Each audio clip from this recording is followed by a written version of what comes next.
যখনই রশি ছুটলো তারপর আমি রশিটাকে জাপ দিয়ে ধরে ফেললাম। আমি ঘুরিয়ে ঘুরিয়ে সামনে যেতে লাগলাম, তখন আমি রশিটা ছাড়লাম না। বাচ্চা তুমি চিন্তা করো না, আমি তোমার যেভাবেই হোক বাঁচাবো। যদি আমার বাচ্চার কিছু হয় তোমাদের একটা ছাড়বো না।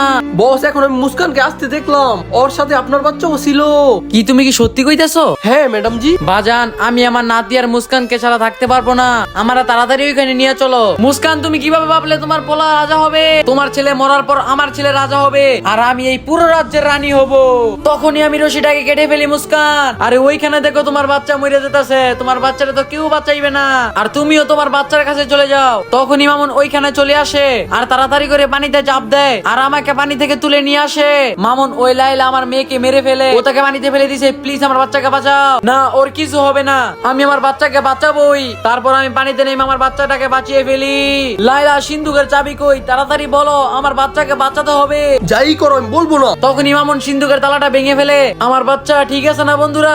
আগে দেখার জন্য এই সবারই তো তোমরা লাইকই করো, কিন্তু নিজের মার জন্য তো কেউ লাইক করে না।